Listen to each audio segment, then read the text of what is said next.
There are no such thing as monsters. That's what my mommy used to say. She would tuck me into bed, make sure that my favorite doll, Casey, was in my arms and tell me, "There's nothing to be scared of. There are no monsters. No real monsters." She would whisper these words to me mostly at night because that's when the monsters like to come out.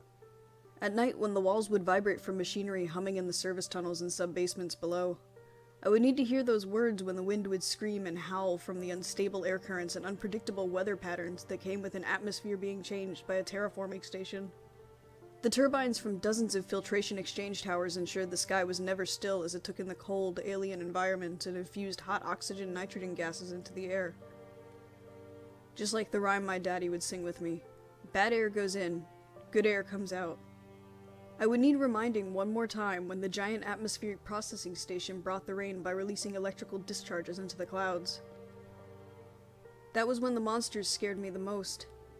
The lightning and thunder were the sound they made when they tried to get inside. The wind was the monster's voice, and the rain was its nails, clicking and tapping at the windows of my living quarters. My mommy would come and make it all better and say, "There are no such thing as monsters. Monsters killed my mommy and daddy. They were real. Monsters were real, and they were here. The grown-ups promised they would keep us safe. They told us everything would be alright, and help was on its way. They lied. Our little settlement was so far away, it would take up to 2 weeks for the nearest outpost to reach us. The monsters were smart and patient. When there was only a few of them, they quietly picked off the families living in the habitat modules on the outskirts of the colony. The ones whose disappearance wouldn't be noticed right away. As their numbers increased, the monsters began to hunt in packs. It wasn't long before there were enough of them and they didn't need to hide anymore. The monsters were coming. They were coming for each and every last one of us. The Central Air Processing Station was just outside the colony's perimeter. It was primary terraforming control center for the other automated terraforming substations spread across the small planet's surface. The majority of the grown-ups spent most of their waking hours here, including my mommy. They were all doing their part to make this tiny world breathable. Building better worlds, like all the signs and videos say.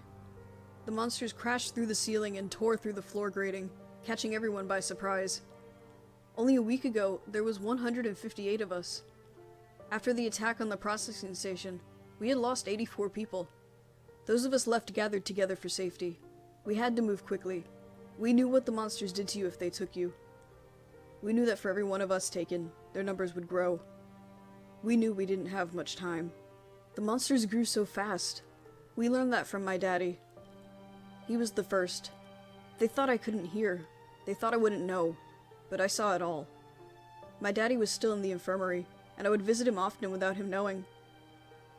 Hidden within the ventilation shaft, I would see him in the morning and whisper a good night before going to bed.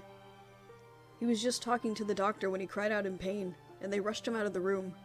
The grown-ups may have ruled the corridors and hallways, but the kids owned the vents and shafts. That was our playground. That was where we would play games like Monster Maze, and I was the best. The other kids were jealous because I could fit into places the others couldn't. They couldn't memorize the turns and corners like me. I could go anywhere in the complex and never be seen. Not once. So finding my way to where they took my daddy was a breeze. I didn't need to remember which shaft to take through the winding and turning tunnels.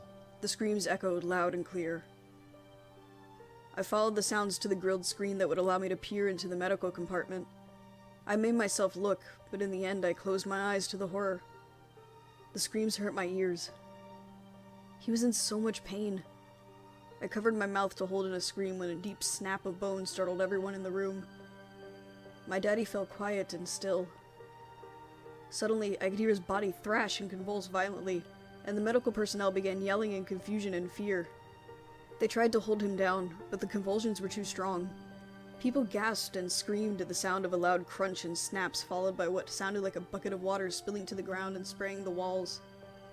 My daddy's screams were no more than wet gurgles by now, and then I heard it. A loud and piercing screech came from something in the room. Something that was angry, evil, and alien. It hissed loudly and scurried violently in the opposite direction, knocking over tools and equipment as it made its escape. The last of us gathered in the safest place left, the primary operations center. My daddy once told me it was the very first building in the colony. The original settlers had lived in here back when they couldn't breathe the air, and the operation center's thick walls and many pressurized doors protected them from the freezing temperatures and poisonous atmosphere. The adults put the kids in the center of the complex on the top level. They said the medical section was the safest place for us. We listened as the grown-ups did everything possible to block off entryways, weld shut each blast door, and close off every service tunnel. All access points were barricaded, and all the main entry gates were sealed shut. When all was said and done, there was nothing left to do but wait in the silence and fear the approach of nighttime, because everyone knows that the monsters mostly come at night. Mostly. The planetoid rotates once every 57 hours. That makes for a very long night. Here, when darkness falls, it feels like it will never end. The monsters didn't come the first night or the second night, but they were there. Their large bodies pressed and slid against the outer bulkheads. Powerful talons scraped against steel and drooling jaws extended and clenched. A piercing shriek would call out and echo in the distance now and then. The monsters' cries would startle us, causing screams of fright and tears from most of the children. We continued to wait. It started on the third day with a metallic thunk, thunk, thunk from the north gate. It echoed throughout the corridors. Anything not bolted down rattled and shook. I could see relief wash over some of the adults' faces. The waiting was finally over. The beating at the massive door, 3 levels down, grew louder in intensity. The children were gathered together and hurriedly rushed into medical isolation bays only used for storage. I didn't like this room. Even though it housed many rows of containers and equipment and good places to hide, there was no vents or shaft in here. There was no way to escape. We watched from the monitoring station that had been set up within the medical bay. The adults began readying themselves. Most had small handguns and charges used for geological excavation. There were even a few crude flamethrowers. The strikes to the massive door became relentless. The pounding grew louder from massive blows now coming from the west gate. The monsters were slamming into the steel door so hard and so fast I could swear I felt the floor vibrate. They screamed with such anger from behind the barriers that blocked their way. The sounds of pounds and bangs became deafening. Claws and talons were now beating at the east gate. The echoes of metal being hit with massive, inhuman force now came at us from all directions when impacts fell against the main south gate. The bending and tearing of metal were heard throughout the complex, and shrieks of victory roared out from alien lungs. We watched the blurry, dark shapes fill the monitoring screens. Screams and hisses echoed from the lower levels as they tore down every barrier or obstacle. They filled the hallways, scurrying on the ceiling, walls, and floor. They were coming for us. The monsters fell on the people defending our last and only defense like a wall of black water. The grown-ups opened fire, tossed their explosives, and sprayed fire from flamethrowers. Smoke filled the room, making it hard to see. Powerful arms shot out from the ceiling, and long fingers grabbed at anyone within their reach. The monsters poured into the cramped space, slamming into the people. Screams of terror and breaking of bone came over the speakers. Images of blood and flesh filled our eyes from the small video monitors. Despite the wounds and injuries inflicted on them, it was painfully obvious that none of the adults had been killed. Every last one of them was alive when they were dragged away screaming into the darkness. It was over quickly. Soon, every last grown-up in operations was gone. Dangling legs lifted into the air vents disappeared. The monsters gathered around those who struggled or were capable of fending them off. They were cornered and maimed by teeth and claws. Hands or feet were torn and severed from their body. Obviously, it was easier to manage and carry off their prey if it was crippled.